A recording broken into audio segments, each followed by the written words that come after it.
Hello, everyone. So I'm here to explain a little bit to you how this online tool for calf housing selection might work. Basically, when you open the link that is provided to you, you should end up with on this tab, and you have a little bit of an introduction, and the results are already there with default numbers. So everything is populated and done for you, but you can change all of those numbers, and that's what I will show you. What are those numbers? First, well, the tool considers 4 types of housing for calves: insulated, indoor insulated or cold barns, or group hutches versus individual hutches.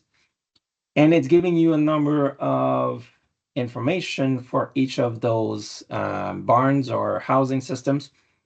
Uh, the cost of the structure itself, the cost of the equipment, both on a per head basis, as well as the total cost or total investment, I should say, on a per head basis, and the technical ratings. The technical ratings basically should reflect how you value the different features. So we'll see like the ability to provide clean air, ease to work in, and all those, the comfort it might provide for the workers.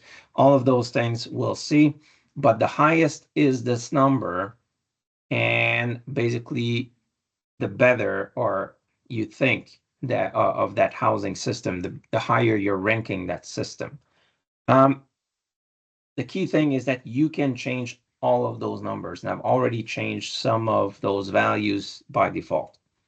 How do we do that? Let's first go in the technical rating tab here.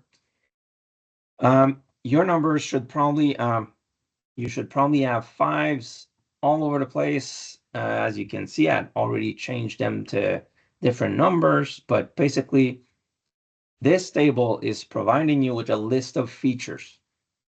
Okay, those are deemed to be the important features, or the ones that you might want to consider in rating those different housing systems, and you can change their relative importance. So I could say here, as I've done, that bedding quantity is really not important to me, so I'll give it a 0, or I could give it a 1. And I can do that by double clicking. So the ability to control ambient temperature, if I think it's a very important thing for me, I could give it a 10, just like that. And by doing so, what I have done now is that in my rating, I'm giving a weight of 10 for the ability to control ambient temperature, and a weight of only 1 for bedding quantity. So basically, bedding quantity is not going to be very important in defining my technical rating. We can do that, and we can also change the rating of the different systems. So if we go back to our ability to control the ambient temperature, as you can see, the default rating is that insulated barns are given an 8, so they are most advantageous or favorable to get when it comes to that feature. While group hutches and individual hutches have only a rating of 2, so they're much lower. Okay. Again, we can change that. If we think that group hutches are not that bad, we could bump them up to a 4. And maybe we think the same of individual hutches and say, yes, there's a bit of a difference, but maybe it's not as big as what was put there by default. And if we want to get more information about why the default was set at 2, or what the numbers that were there, we can click on that info bubble there, and we will get some information here as to, what goes into the rating of insulated or non-insulated indoors versus group hutches. Okay. And the same goes for all the different features. And this is really meant as a list to give you of a number of things that you might want to think about when considering those different housing systems. So all of that, I'm coming back to my introduction and results, and that will be reflected here in my technical ratings, which will, those numbers here will reflect all of the changes that I've made in my previous table.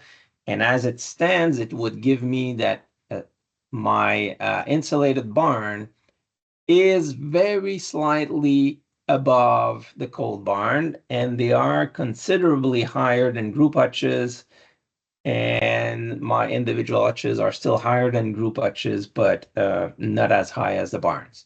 So based on what I've defined in my technical ratings, I clearly would have a preference for some type of barn. I can go to cost estimates, and here again, you've got your 4 different types of housing that are listed in different columns. You've got some information here. And what you have in the different rows, the first row is the square footage that's going to be required per head, okay? And you have the default there. Again, you double click on it, you say, no, mine's going to be smaller, it's going to be bigger, or it's going to have this or that. I think it's going to take me 80 square foot, and my cold barn, for some reason, would take me 85, okay? So and you can change all of those numbers at will. Again, you do have some information here in the info bubble. The next line is going to give you that those square foot that you have, those square feet that you have defined here in the first line, how much will they cost? So here we have by default, this number here should be 60 by default. So you have 65 for the insulated barn, 60 for the cold barn. Again, you have a more precise number, you have something in mind, you can change it. And then you have a list of other types of equipment, gates and hutches, feeding equipment, ventilation and cleaning, all on a per head basis. And you can come and adjust all of those numbers here. And once you've done those adjustments, you come back here and those numbers will be reflected here in this line in terms of total per head. And now, if we've gone through those 2 tabs, the technical ratings and the cost estimates, then we basically have a bunch of information to try to help us sort out, is there a system that is clearly inferior to the others? Is there a system that is clearly superior to the others? Okay. So in this case, I have a very close, the cost per head is almost the same for my 2 barns, and so is the rating. So those 2 would be pretty close. Obviously the rating here for the hutches is much lower, but we can see that if we consider that the cost is the same for the group or the individual hutches, because our rating is higher for individual hutches, maybe we would X out and say group hutches don't seem to be in the mix in the cards for us. Now we have to decide whether the higher technical ratings of the barns are worth the extra investment. Finally, you do have a little bit of information here also that our experts have provided on cow-calf rearing systems, and as well on custom heifer raising. So if you want to outsource raising some of your calves or heifers.